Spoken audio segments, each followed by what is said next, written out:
Dave, the animal Batista. কি মনে আছে তাকে? যিনি প্রতিপক্ষকে একের পর এক পাওয়ার বম দিয়ে রিং কাঁপিয়েছেন, স্পিয়ার দিয়ে কুপঘাত করেছেন প্রতিপক্ষের বাঘা বাঘা রেসলারকে। আচরণ ছিল ভয়ঙ্কর পশুর মতো। এসব দিয়েই তিনি জয় করেছেন কোটি ভক্তের মন। তবে শুধু রেসলিংয়েই নয়, তিনি এখন হলিউডও কাঁপাচ্ছেন, যেখানে তিনি উপহার দিয়েছেন অনেক ব্যবসা সকল ছবি। কিন্তু আপনি জানেন কি, এই রেসলার এবং এই অভিনেতা একসময় ছিলেন রাস্তার সন্ত্রাসী, যেখানে সকালটা শুরু হতো গুলির শব্দে, আর রাত হলেই রক্ত দেখে ঘুমাতে যাওয়া ছিল নৈমিত্তিক ব্যাপার। শৈশব কেটেছে অপরাধ, দারিদ্র আর লড়াইয়ের মধ্যে। যে একসময় চুরি করত, মারামারিতে জড়াত, এমনকি জেলে পর্যন্ত গিয়েছিল। আজ তিনি বলা চলে এখানে পৌঁছার পেছনে রয়েছে এক হার না মানার সংগ্রামী গল্প। আজ আমরা জানব বাতিস্তার সেই অন্ধকার অতীত থেকে সুপারস্টার হয়ে ওঠার চমকপ্রদ অনুপ্রেরণামূলক গল্প, একটি জীবন যা সিনেমাতেও হার মানে। শৈশব। বাতিস্তা, যার পুরো নাম ডেভিড মাইকেল বাতিস্তা, জন্মগ্রহণ করেন 1969 সালের 18ই জানুয়ারি ওয়াশিংটন ডিসির এক ভয়ঙ্কর এলাকায়, যেটা বলা যায় পুরোপুরি সন্ত্রাসী গ্যাংদের দ্বারা নিয়ন্ত্রিত। মাদক চোরাচালান, কচরো ব্যবসা, প্রকাশ্যে খুন খারাপি, ছিনতাইয়ের মতো ঘটনা ছিল প্রতিদিনের এবং খুবই স্বাভাবিক বিষয়। তার বাবা পেশায় ছিলেন একজন নাপিত, আর মা একজন ডিজাইনার। বাতিস্তার যখন 1 বছর বয়স, তখন তার বাবা মায়ের বিচ্ছেদ হয় এবং বাতিস্তা সেই এলাকায় বড় হতে থাকেন। বাতিস্তা বলেন, মাত্র 9 বছর বয়সে আমার সামনে 2টি খুন হয়েছে। বাতিস্তা এই পরিবেশে থাকতে থাকতে অভ্যস্ত হওয়ার পাশাপাশি চুরি, ছিনতাই, মাদক সেবনের মতো অপরাধে জড়িয়ে পড়েন।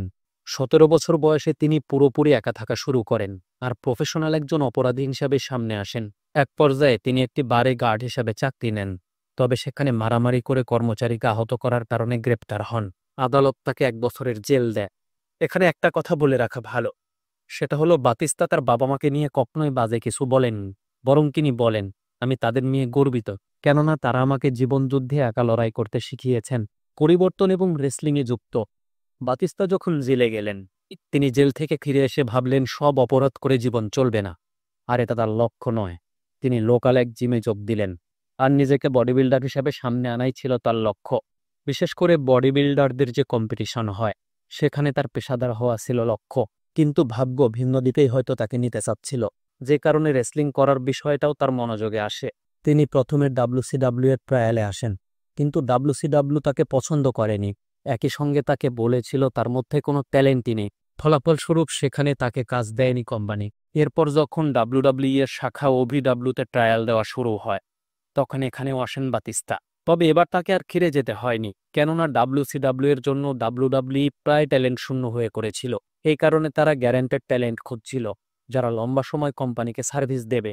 বলা যায় এরকম ট্যালেন্টের জন্য প্রায় পাগল ছিল কোম্পানি। বাতিস্তা ট্রায়ালে আসলে তিনি সুযোগ পেয়ে যান, আর তাকে OVW-তে ট্রেনিং শাখায় রেখে দেওয়া হয়। সেখানে অবশ্য আরও অনেক লিজেন্ডই যুক্ত ছিলেন। OVW-তেই তাকে দানবীয় হিসাবে তৈরি করা হয়। তবে এখানে পজিটিভ বিষয় ছিল আফায়ানোইকে তার ট্রেনার হিসাবে পাওয়া, কেননা তিনি তাকে বিস্ট হিসাবে তুলে ধরেছেন। সে যাই হোক, ট্রেনিং পর্যায়ে তাকে 1 বছর রাখা হয়। চুক্তি এবং মেইন রোস্টার।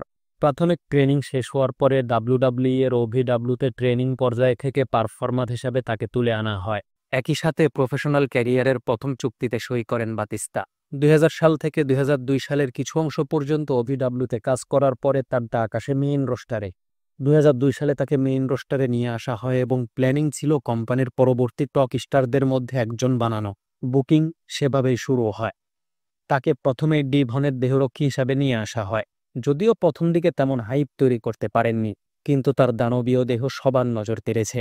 2003 সালে WWE এর যুগান্তকারী স্ট্যাবল কেভলিউশনের সঙ্গে যুক্ত হন এই তারকা, যেখানে তাকে আরও ভালোভাবে প্রশিক্ষণ দেওয়াই মূল লক্ষ্য ছিল। তাকে আলাদাভাবে প্রশিক্ষণ দেন ট্রিপল এইচ এবং রিক ফ্লেয়ার। এই টিমটা ছিল 4 জনকে দিয়ে গঠিত, যারা ছিলেন triple H, Ric Flair, Randy Orton এবং বাতিস্তা নিজে। র্যান্ডিকে 2004 সালে আলাদা করা হয়, কেননা তাকে মেইন ক্রেস হিসেবে ফোকাসের কোনো প্ল্যান ছিল না, আর হিজ হিসাবেও সে নিজেকে তৈরি করে ফেলেছিল। অপরদিকে বাতিস্তাকে মেইন ক্রেস হিসেবে তৈরি করার লক্ষ্য নিয়ে তাকে সময় দেওয়া হয়, আর এই কারণেই তাকে একা তৈরি করার লক্ষ্য নিয়ে কিন্তু র্যান্ডিকে আলাদা করে দেওয়া হয়েছে এবং চ্যাম্পিয়নও করা হয়। এর মধ্যে বাতিস্তা নিজেকে একজন ডোমিনেটর হিসেবে সামনে আনেন। 2005 সালে রয়্যাল রাম্বল বিজয় দিয়ে আরও বড় সফলতার দিকে পা বাড়ান বাতিস্তা। রাম্বল জেতার পরে শুরু হয় ইভলিউশনের সঙ্গে সমস্যা, যেখানে ট্রিপল এইচ এবং রিক ফ্লেয়ারকে আক্রমণ করেছিলেন এই দানব। শেষ পর্যন্ত 2005 সালে রেসেমিনিয়াতে চ্যাম্পিয়নশিপ ম্যাচে ট্রিপল এইচকে হারিয়ে চ্যাম্পিয়ন হন, আর বলা যায় ইভলিউশন থেকে বের হয়ে যান। এক কথায় প্রথমবারের মতো অফিসিয়ালি ফেস টার্ন করেন। এরপর হেলিনে সেল ম্যাচে ট্রিপল এইচকে পিন করে নতুন কৃতিত্ব অর্জন করেন বাতিস্তা। মানে প্রথম রেসলার হিসাবে পেপার বুথে ট্রিপল এইচকে পিন করেন তিনি। বলে রাখা ভালো, বাতিস্তা যে গল্পের মাধ্যমে চ্যাম্পিয়ন হয়েছিলেন সেটা ছিল ইতিহাসের সেরা একটা গল্প। আর বাতিস্তা এবং ট্রিপল এইচের গল্পের কারণে সেবারের পেপার ভিউ বিক্রি ছিল অনেক বেশি। 2006 সালে বাতিস্তা ইনজুরিতে পড়েন, ফলে তাকে টাইটেল ভ্যাকেন্ট করতে হয়। এর মধ্যে তিনি দারুণ কিছু গল্প এবং একাধিকবার টাইটেল ডিফেন্স করেছেন। বাতিস্তা ইনজুরি থেকে ফিরে আসেন এবং একই বছরের নভেম্বরে বুকার টি এর বিপক্ষে হেভিওয়েট চ্যাম্পিয়নশিপ জিতেন, যেটা 126 দিন পরে রেসেমিনিয়া 23 আন্ডারটেকারের কাছে হেরে যান।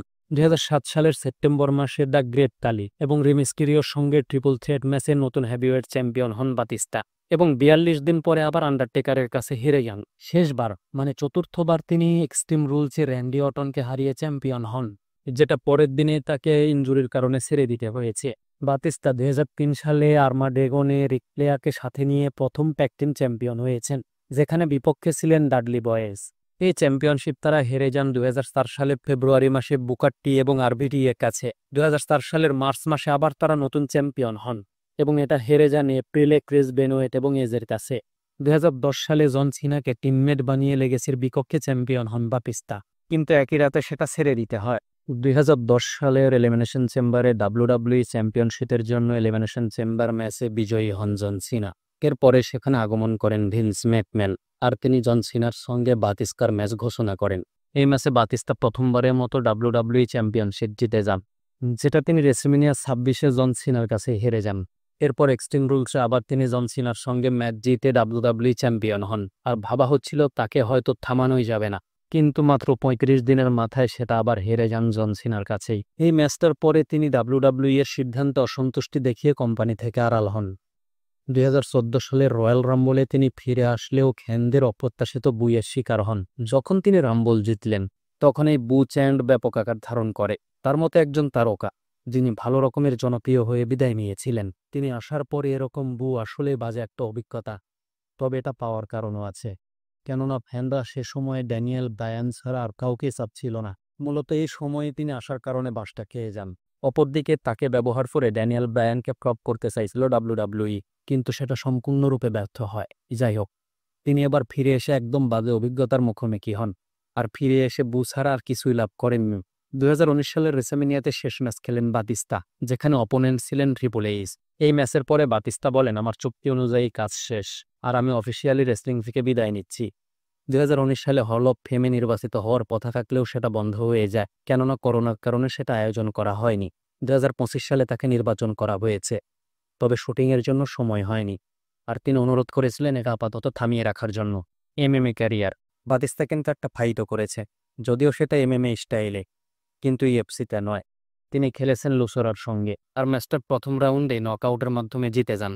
সিনেমা ও অভিনয় জগৎ, বাতিস্তা 2006 সাল থেকে সিনেমা জগতে পা রাখেন, তবে 2014 সালে প্রথম তিনি ব্লকবাস্টার সিনেমা উপহার দিতে পেরেছেন, মানে গার্জিয়ান্স অব দ্য গ্যালাক্সি। এটা থেকে তার ব্যবসা সফল সিনেমার শুরু। তিনি মূলত হলিউডে সিনেমা পড়ার জন্যই রেসলিংকে বিদায় বলেছেন। বাতিস্তা প্রতি সিনেমায় 2 থেকে 5 মিলিয়ন মার্কিন ডলার নিয়ে থাকেন। শারীরিক গঠন, উচ্চতা 6 ফুট 4 ইঞ্চি, ওজন 132 কেজি, বুকের মাপ 55 ইঞ্চি, কোমরের মাপ 36 ইঞ্চি, পেশির মাপ 22 ইঞ্চি। তার মূল ইনকামের উৎস হলো অভিনয়, রেসলিং, ইন্ডোর্সমেন্ট এবং আলাদা ব্যবসা। তার মোট সম্পদ রয়েছে 16 মিলিয়ন মার্কিন ডলার। তিনি 3টি বিয়ে করেছেন, তবে কোনোটাই টিকে থাকেনি। তবে কেন থাকেনি এ বিষয়েও কিন্তু মুখ খুললেননি তিনি, কেননা ব্যক্তিগত জীবন তিনি কখনোই প্রকাশ্যে আনতে চান না। বাতিস্তা যদিও লাক্সারি জীবনযাপন করেন, তবে তিনি শৃঙ্খলার মধ্যে থাকতে রাজি নন, মানে খুবই বিশৃঙ্খল। তার কাছে সবচেয়ে প্রিয় কাজ হলো ভ্রমণ করা।